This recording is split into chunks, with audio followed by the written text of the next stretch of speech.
Welcome to another episode of Seeds of Gold.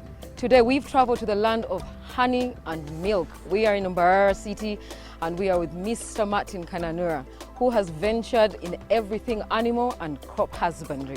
But today we'll look at sheep. It produces in a very short time, so they multiply very easily. So even if you have a smallest piece of land, you can even look after 200. So that means you can get about 450,000 from just one sheep. Located on the beautiful landscape of Viharu, Mbarara, is Rwenzhuru Agritourism Demonstration and Training Camp, home to many enterprises, but we'll keep our focus on the flock of 100 sheep.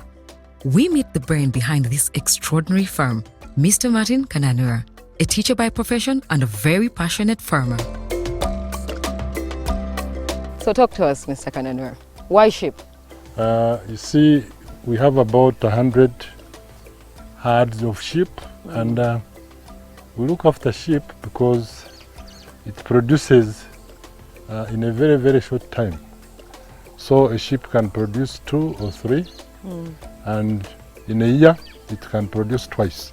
So they multiply very easily, and it has a market. It is on high demand, so you can get some money wherever or whenever you want. Impressive. Yeah. So there are various breeds of sheep. Is there any in particular that you're working with here? Really not in particular, but there is the Savannah sheep, which it produces very big ones, and it grows very fast. So that's the major one that we have here. I see. Yeah. I see. So you wouldn't have a specific one you'd advise those who want to venture into it to go for? Basically all the breeds work well? Yeah, they actually work well. All the breeds are okay. Okay. Sheep farming is an important source of income for a good number of farmers in Uganda, just like Martin. They are relatively easy to manage and do not require a lot of land, making them a good option for small-scale farmers. Yeah, one, you can sell the offsprings to the farmers who can take and also multiply on their farms. 2, we have fertilizer. That pit you see is full of fertilizer from the sheep. You can enjoy it, you can slaughter it and eat it. So it has quite a number of activities. You can do zero grazing. You can graze them extensively. So depending on how much land one has, that's the determination of how many one should keep. Okay, so we're looking at small scale. You have a young farmer, he has say 20 decimals, 50 decimals of land. How much should he come up with? And also, what are some of the steps he should sheep, take? They eat pastures, and they take a lot of it, more than the goats. In fact, I would compare the sheep with the cow. So you actually need some good piece of land before you look after the sheep. Okay. Yeah. So what steps should one take to ensure? So I would say 4 sheep per acre. Yeah. Yeah. On the field, yeah. If it's not the zero grazing type. So I want to start sheep farming. What are the steps taken to ensure that my farm grows, it's safe, it's healthy, it brings profit? What are the steps I should take? First and foremost, you need to prepare where the sheep will stay. Like I have its specific fence. When it rains, they need shelter. And the place must be clean. You can see we are cleaning. They need water. You can see water is already there. We even put rock salt. So basically those are the things that you need to look into before you start the sheep farming. 2 areas, this open area, especially when it's during the day, with sunshine, they keep here. But once it rains, Then we have to put this shade Yes. because they fear the rain so much. Even today it rained and they ran away from the field to come here for cover. So this is mainly, this shade is mainly there for when it rains. We have some light here for them at night to put light. So they are comfortably kept here. I can see. How much does one need to put up such a structure? This structure you need like, I would say 3 million. Yeah. The timber, the locks, the iron sheets, all that inclusive? Yeah. Because it's a simple structure. A simple structure. Especially with me, I have my own trees. I was not buying these trees. You can see the iron sheets are the old ones. They are not new ones. Just a simple shade. But it's effective. Yeah, very, very effective. Additionally, they have a short gestation period and can produce multiple offspring in a single year, which can quickly increase a farmer's flock size and potential earnings. It multiplies very quickly. It produces twice a year. And as you can see, even for business, if one wants to slaughter, Yes. it's fatter. It's fat and It's bigger. has high weight. I also did not start with the 100 sheep which I have here. If I remember very well, I started with only 2. And currently, a sheep goes for 250,000. So if you are able to raise 500,000, you can buy 2 sheep. You prepare pastures for them. When we go around, we shall see hay, we shall see silage. Those are the feeds that can feed your sheep. So even if you have the smallest piece of land, when you have prepared enough and stored enough pastures, you can even look after 200 sheep as long as you have enough feeds in the store. Sheep farming in Uganda has the potential to be a profitable enterprise for those that choose to venture into it.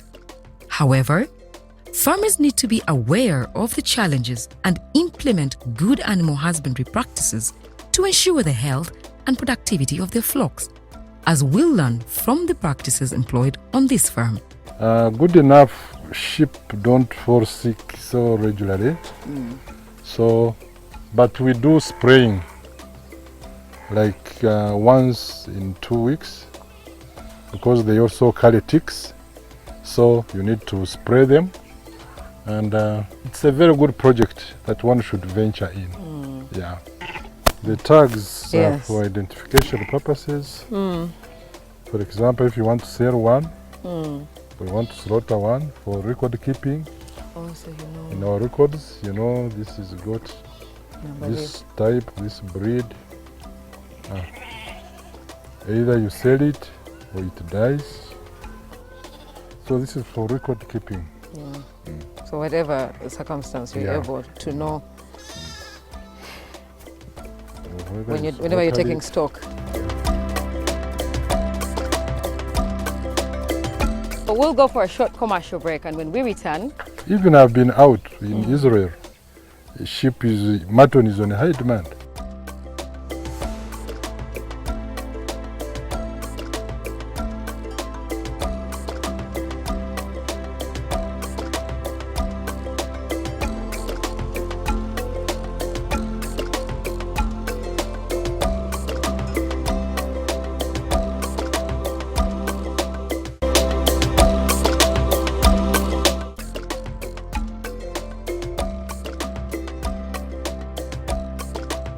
The markets affiliated with sheep farming are diverse and are driven by different factors, including but not limited to breeding stock, wool, livestock, skin, and meat markets. The meat market is the largest market affiliated with sheep farming and the one mostly benefited from by this farm. Mutton. Yeah. You can sell mutton. You can sell the sheep, those who want to go and increase on their herd. So I think this meat we eat always in town, because whenever I have sheep for sale, I have quite high demand here. So even I've been out in Israel, mutton is on high demand. Sheep meat, also known as mutton or lamb, is driven by demand from consumers, restaurants, and food processing companies. Sheep can be bought from 150,000 Uganda shillings to 250,000 Uganda shillings, depending on the breed. The breed matter in terms of size and growth. This sheep, you can get a lot of money out of it. For example, for breeding purposes, if you have a good type of sheep, people will be in need. There will be high demand of those male sheep to go for breeding.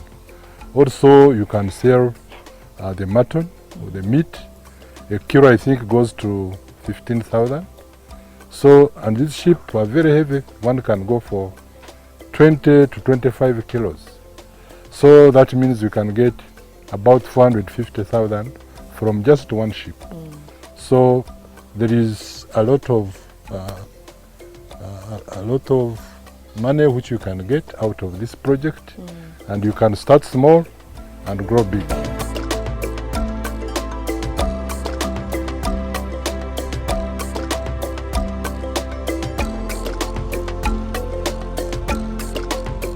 Let's talk about the animal health care when it comes to sheep farming. Yeah, the diseases which attack, let's say, cows are the same that attack the sheep. If you may get foot and mouth disease, so that will be need for vaccination. Worms from the water they drink, so you will need to do deworming. I've also talked about the ticks, the tick diseases. There are very many, so you have to go for spraying. At least 2 weeks you spray once. In a month, twice. The acaricides we use for animals are the same that we use to spray the sheep. Yeah. Yeah, there are quite many on the market. Spona, Diodip, Meribitras, so many of them. Yeah, depending on how the ticks behave. Yeah.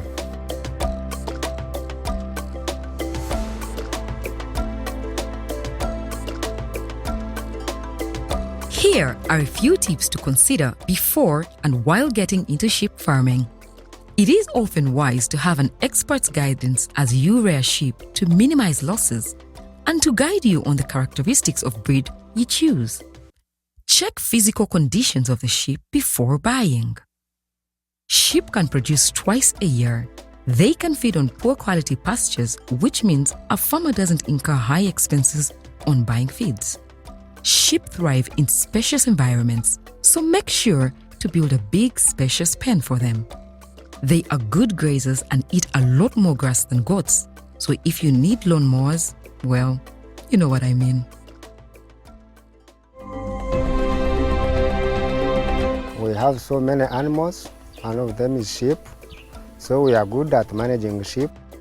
So with sheep, what we do most, we maintain sanitation, because we do it to cut off disease outbreaks, and in that we do deworm our sheep using dewormers, most especially albendazole.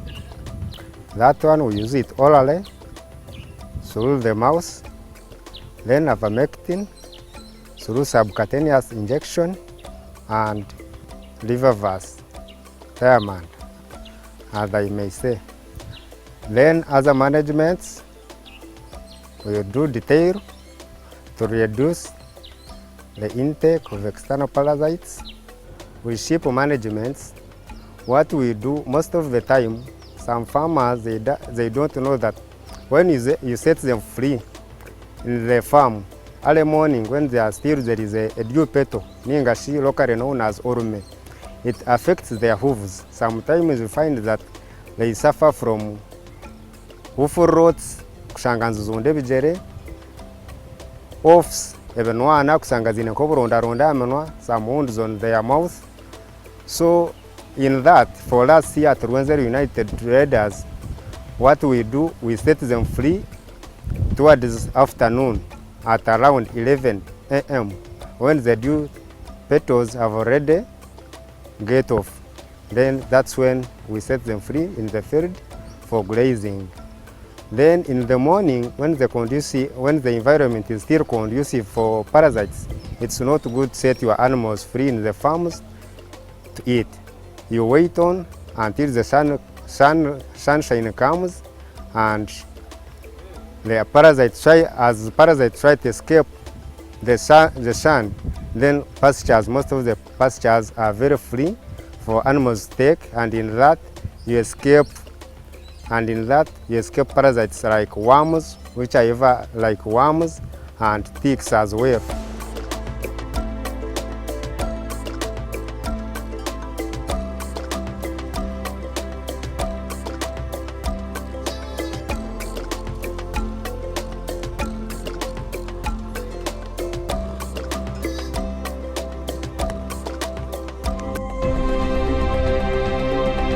On our next episode, we continue to explore this farm as we discover the gold in agritourism.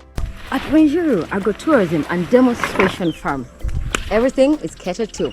You can camp, you can fish, for crying out loud, you can milk. It is catered for right here on this farm. Let's tour around and learn more about agritourism